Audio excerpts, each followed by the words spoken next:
राजधानी लखनऊ में 69,000 शिक्षक भर्ती घोटाले को महाघोटाला है। उस घोटाले को लेकर के पिछले 76 दिनों से लगातार ये लोग संघर्ष हैं।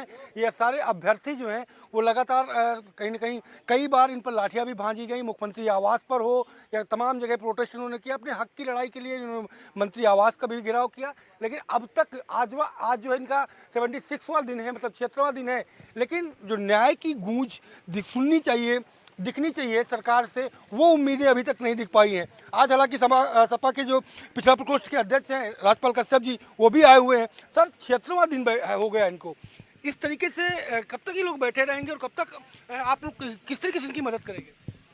समाजवादी पार्टी के राष्ट्रीय अध्यक्ष माननीय श्री अखिलेश यादव जी का इनको पूरा समर्थन है। पहले दिन से समाजवादी पार्टी इनकी न्याय की लड़ाई सदन से लेकर सड़क तक उठाने की आवाज़ उठाने का काम कर रही है। और जो इनका 6 तारीख को विशाल धरना होने जा रहा है, प्रदर्शन होने जा रहा है, उसमें भी माननीय राष्ट्रीय अध्यक्ष श्री अखिलेश यादव जी के निर्देश पे मैं यहाँ पे समाजवादी पार्टी का पूरा समर्थन की घोषणा करने के लिए मैं यहाँ पे आया हूँ। इनके साथ में पूरी समाजवादी पार्टी इनके आंदोलन में पूरी तरह से समाजवादी पार्टी का समर्थन है। और समाजवादी पार्टी मांग करती है कि इनके साथ में जो 20,000 ओबीसी, एससी, एसटी, इनके साथ में जो अन्याय हुआ, 20,000 सीटों का घोटाला जो बीजेपी और योगी सरकार ने किया है पिछड़े और दलित और आदिवासियों के साथ में, वो उनका हक वापस दें। और ये 76 दिन हो गए इनको बैठे हुए, 76 दिन। ये गूंगी बहरी सरकार बीजेपी की फर्जी ढकोसलेबाजी, सबसे ज़्यादा दलित और बैकवर्डों का वोट लेने के बाद में, पूर्ण बहुमत और प्रचंड बहुमत में आने के बाद में उनके हक अधिकार पे डाका डालने का काम कर रही है, संविधान के साथ में छेड़खानी करने का काम कर रही है। समाजवादी पार्टी बर्दाश्त नहीं करेगी। और समाजवादी पार्टी मांग करती है इनको न्याय मिले, इनको आरक्षण, जो इनके साथ में घोटाला हुआ है, इनको नौकरियां मिले। और अगर नहीं देते हैं तो समाजवादी पार्टी के माननीय अखिलेश यादव जी की सरकार बनने पे, उनके मुख्यमंत्री बनने पे इनको न्याय देने का काम माननीय अखिलेश यादव जी करेंगे। उन्होंने ऐसा वादा किया है। आप लोग लगातार बैठे हुए हैं, कभी कोई बातचीत हुई, कोई आश्वासन मिला? आज 76वां दिन है और कब तक बैठे रहेंगे? देखिए, लगातार हम लोग की बातचीत शिक्षा मंत्री से भी हुई, सबसे हुई, लेकिन सब छुप छुपा के भाग रहे हैं।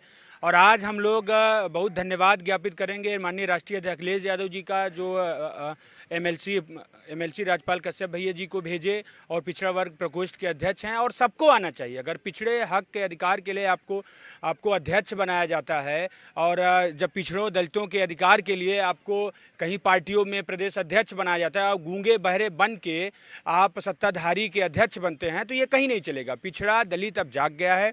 जो उनके अधिकार के लिए आगे आएगा, उनका पूरी तरीके से पिछड़ा दलित समर्थन करेगा। नहीं तो पिछड़े दलित युवा, नौजवान, बेरोजगार अब उनको बताएंगे कि प्रदेश में पिछड़ों का और दलितों का वोट अगर नहीं लेना चाहते माननीय योगी जी और उनके प्रदेश अध्यक्ष जी, जो पिछड़ों दलितों के नाम पे वहां बैठे हैं, वो अगर वोट नहीं चाहते हैं कि मतलब ओबीसी और दलित का वोट के बिना अगर वो सरकार बनाने लेना चाहते हैं, तो हमारा विरोध झेलें और हमारी मांगों को ना पूरा करें। अगर उनको लगता है कि पिछड़ा दलित के बिना वोट के ये सरकार नहीं चल पाएगी, तो हमारी मांगों को पूरा करें। हमारी क्या गलती है कि यहाँ पे आज 76 दिन हो गया है, हम गांधीवादी तरीके से पीपल के पेड़ के नीचे इस सरकार को सद्बुद्धि देने के लिए हम लोग बैठे हैं। हम लोग की क्या गुनाह है कि यहाँ भूखे लोगों के, मतलब लोग भूखे हैं, प्यासे हैं, किस किस कंडीशन में यहाँ रात दिन, पूरे रात में आप लोग आके कवर करिए, यहाँ रात में हम लोग बैठते हैं। लेकिन सिर्फ और सिर्फ सरकार तानाशाही दिखा रही है और ये बता रही है कि पिछड़े दलितों का हमें कुछ नहीं मतलब वोट चाहिए और इनको अधिकार हम नहीं देंगे, और हमको दबा के कुचला के इनको किस तरीके से प्रताड़ना झेली जा रही है। मैंने देखा है ये 76 दिन से बैठे धरने पे, लगातार गांधीवादी तरीके से धरना दे रहे हैं, प्रदर्शन कर रहे हैं। और जब भी देखो इनको पुलिस प्रताड़ित कर रही है, इनके ऊपर लाठियां चलाई गई। इन बहन बेटियां जो हैं, गर्भवती महिलाओं पे भी लाठियां चलाई गई, उनके हाथ फ्रैक्चर कर दिए गए। कहाँ चले गए ये जो बैकवर्ड के मंत्री बनते हैं, जो बैकवर्ड का ठेका लिए गए हैं बीजेपी में? कहाँ चले गए केशव प्रसाद मौर्य जी, जब मौर्य बेटी का योगी पुलिस ने हाथ तोड़ने का काम किया 69,000 से? कहाँ चले गए बैकवर्ड के लोग जो बैकवर्ड के दम पे वहाँ अपना मंत्री पद लिए हैं? इनको इस्तीफा दे देना चाहिए ऐसे लोगों को।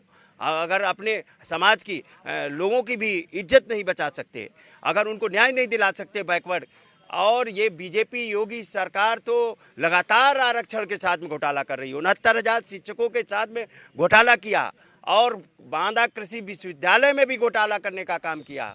जिस तरीके से 15 वैकेंसी में 11 वैकेंसी एक जात के लोगों से भर्ती कर दी।